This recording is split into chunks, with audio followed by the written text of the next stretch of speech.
મિત્રો, ગુજરાતી ટૂંકી વાર્તા, જેને આપણે નવલિકા તરીકે પણ ઓળખીએ છીએ, એ નવલિકા આમ જોવા જઈએ તો પાશ્ચાત્ય સાહિત્ય સ્વરૂપ છે. વહેલું આપણે ત્યાં મલયાની ગોવાલની ટૂંકી વાર્તા લખે છે અને પછી આપણા ગુજરાતમાં ગુજરાતી સાહિત્યમાં ટૂંકી વાર્તાઓ એટલે કે નવલિકાઓ લખવાની શરૂઆત થાય છે. નવલિકાઓ અને નવલકથાઓ આ બંને ગુજરાતની પ્રજાએ એને ખૂબ લાડ લડાવ્યા છે. જે સમયે આપણે ત્યાં મનોરંજનના સાધનો નહોતા, ત્યારે મનોરંજનના માધ્યમ તરીકે સાથે જ્ઞાનવર્ધક સાહિત્ય તરીકે આપણે ત્યાં નવલકથાઓ અને નવલિકાઓ ખૂબ વંચાતી હતી.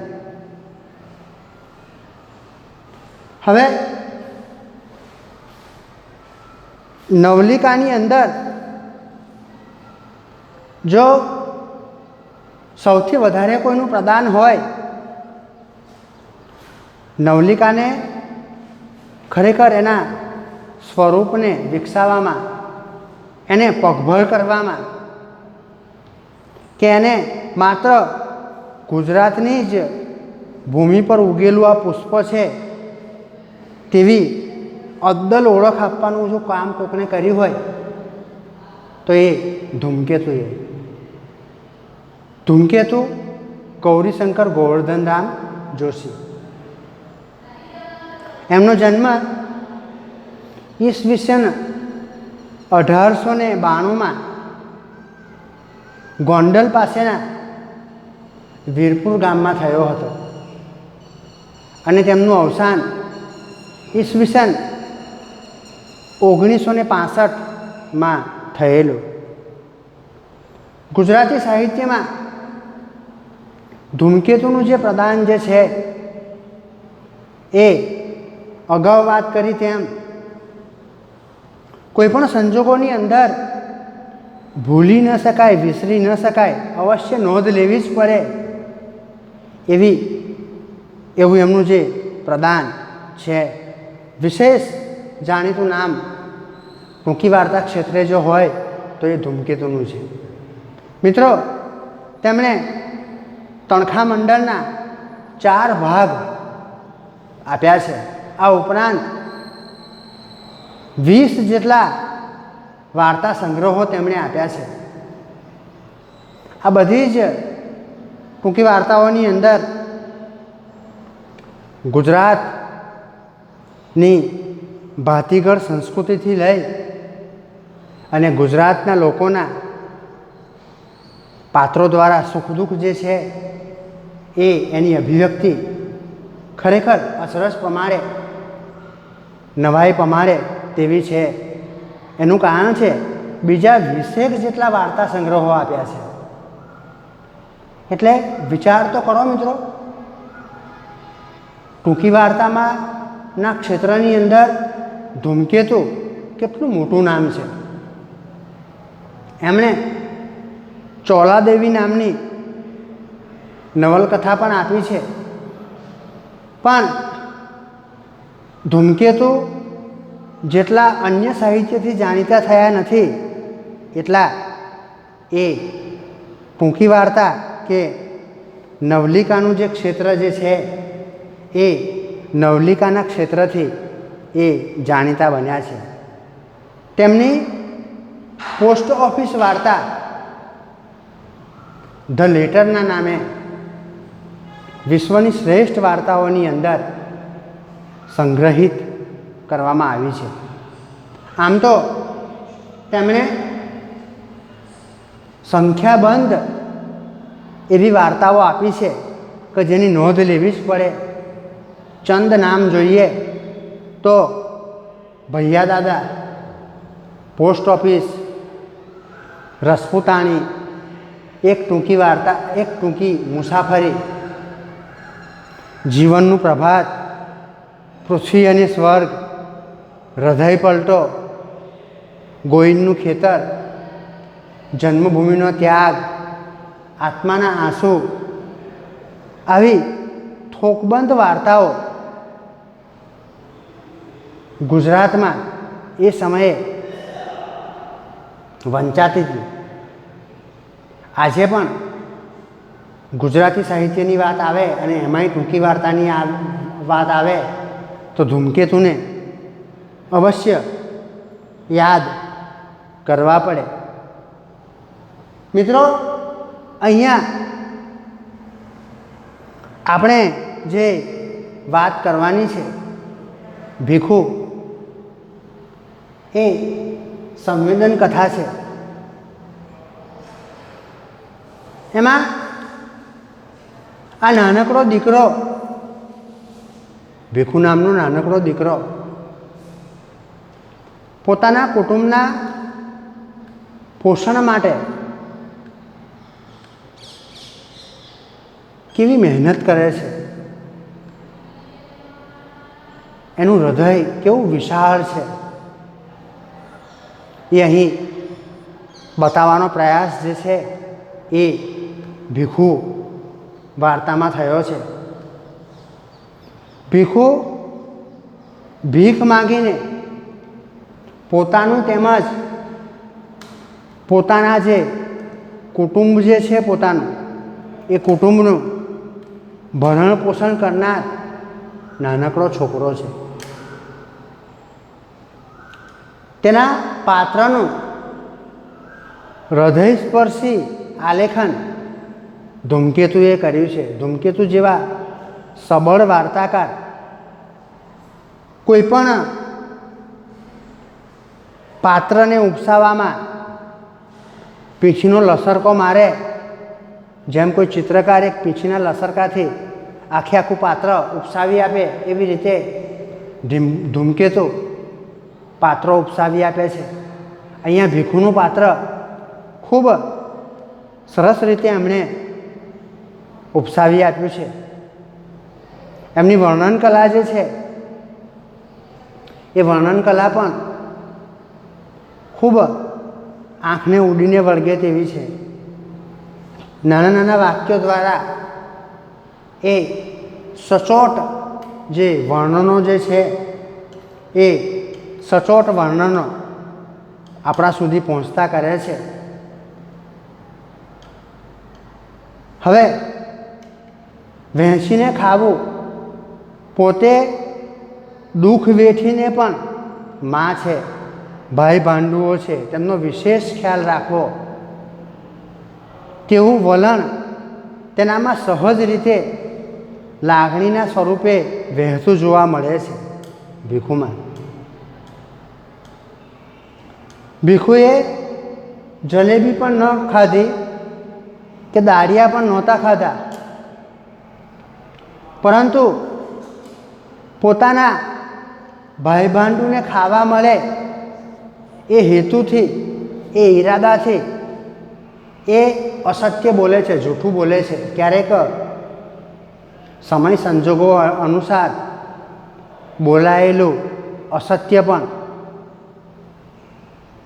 પાત્રને ઉજાગર કરનારું, વ્યક્તિત્વને ઉજાગર કરનારું બને છે.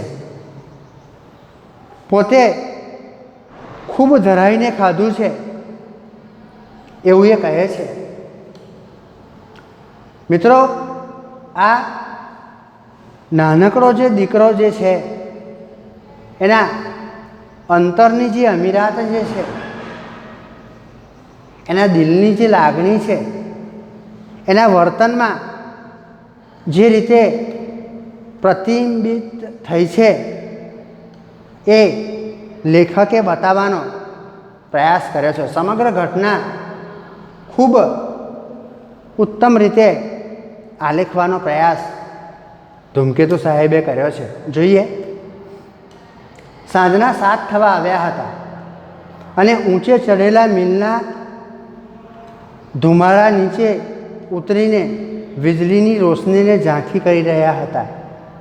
મોટર, ગાડી, સાયકલ અને માણસોના ઠઠાડાથી બજાર ભરચક હતું.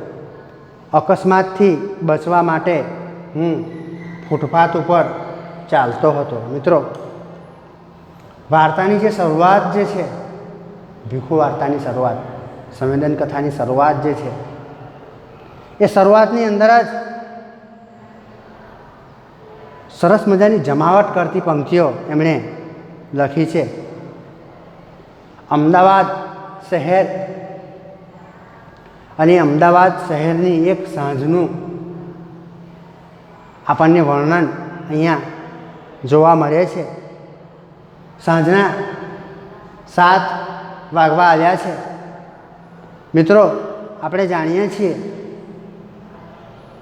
કે અમદાવાદ એ એની મિલોના કારણે, એના કારખાનાઓના કારણે એ જાણીતું છે.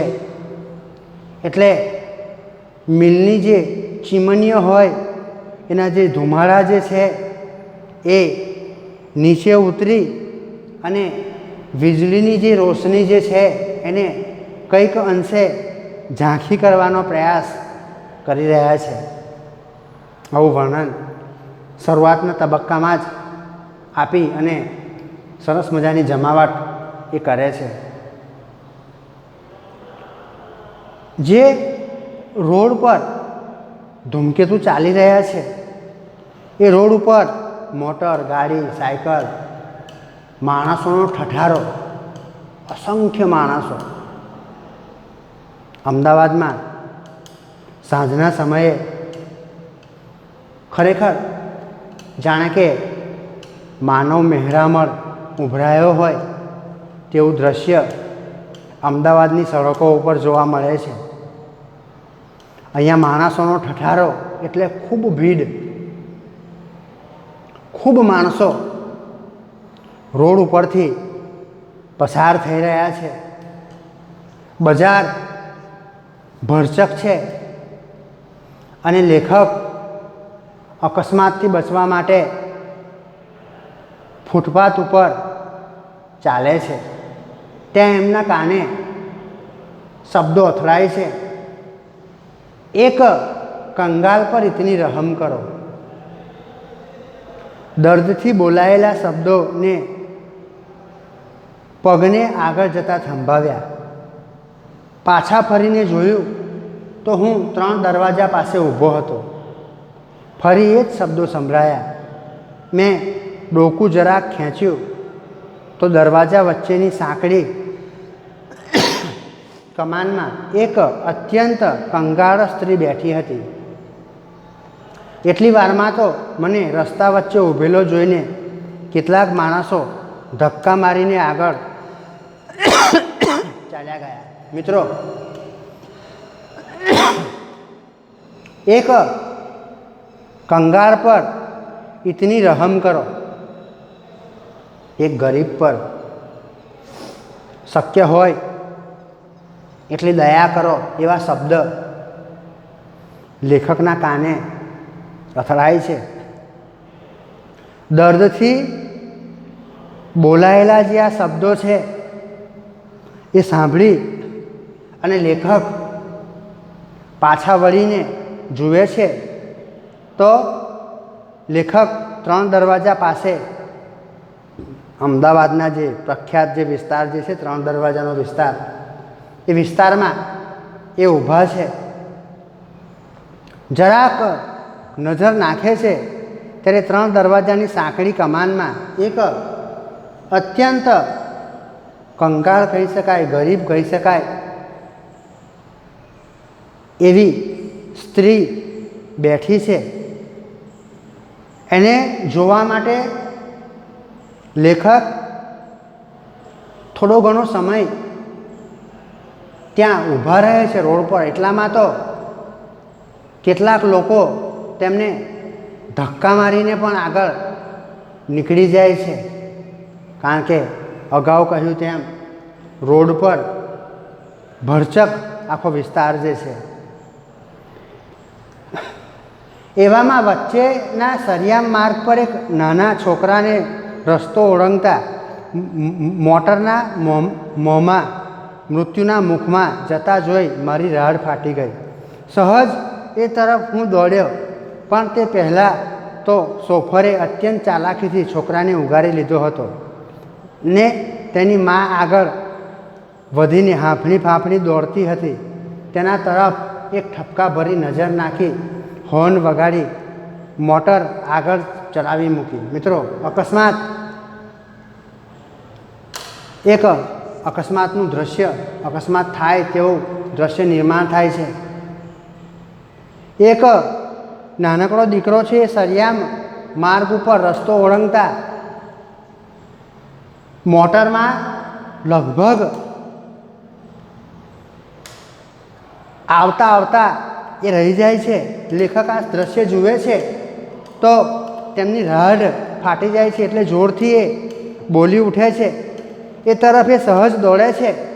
ત્યાં તો શોફર જે છે, શોફરે એટલે કે ગાડીવાન જે છે, ડ્રાઈવરે ખૂબ ચતુરાઈપૂર્વક ચાલાકીથી એને છોકરાને ઉગારી લીધો છે. માં હાંફળી ફાંફળી એના તરફ દોડતી જાય છે. ઠપકાભરી નજરે પેલો શોફર જે છે એ હોર્ન વગાડી અને વાહનને આગળ જવા દે છે. લેખક પાછા હટે છે. ત્યાં એક જણાને એ ભટકાય છે. પેલો કહે છે, માફ કરજો કહીને એક જણો ભટકાતો પાછો ચાલ્યો જાય છે. એટલામાં પેલી જે સ્ત્રી છે એના એ જ શબ્દો ફરીથી લેખકના કાને પડે છે કે એક કંગાલ પર ઇતની રહમ કરો, ઇતની દયા કરો.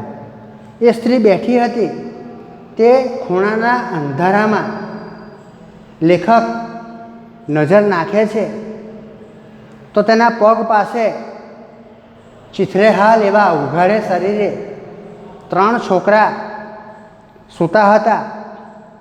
એમાં સૌથી જે નાનું છોકરું જે હતું એ દયામણું મોં રાખીને આવનાર જનારની સામે જોયા કરતું હતું. બાઈ અત્યંત અશક્ત હતી. ગરીબી તેના પર અસહ્ય જુલમ કર્યો હોય તેવું તેને જોતાં જ લાગતું હતું. બાઈનું વર્ણન જોઈએ, સ્ત્રીનું વર્ણન જોઈએ તો ઊંડા ખાડા જેવી એની આંખમાંથી માત્ર તેજ પરવારી રહ્યું હતું. પોતે છોકરા માટે જાણે કે એની આંખોમાંથી તેજ હવે ખૂટી પડ્યા હોય તેવું લાગી રહ્યું છે, પણ માત્ર પોતાના સંતાનો માટે એ જીવતી હોય એમ એ જીવે છે. લેખકના હાથ ખિસ્સા તરફ જાય છે.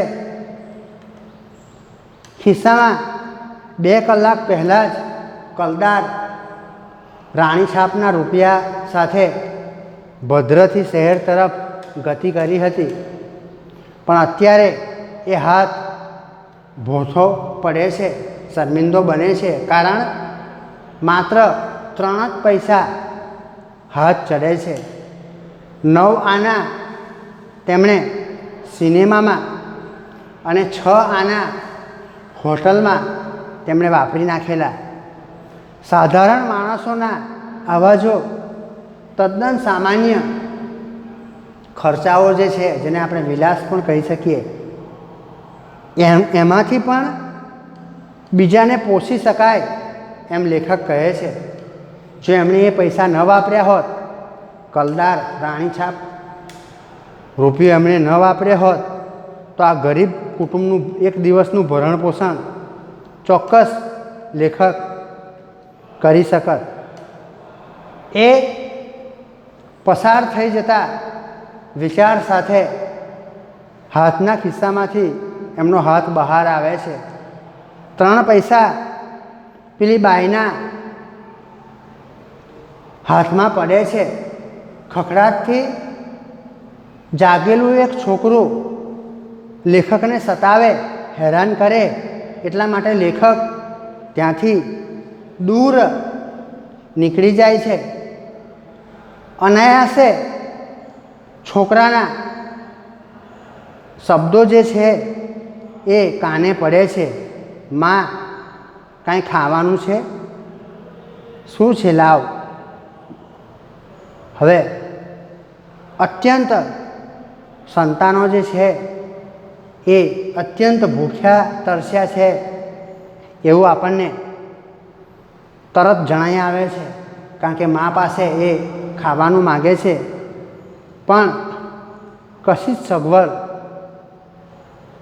પેલી જે ગરીબ જે બાઈ જે છે, ભિખારણ જે છે, સ્ત્રી છે, એની પાસે નથી. આવતીકાલે મિત્રો આનો વિશેષ અભ્યાસ કરીશું. Thank you.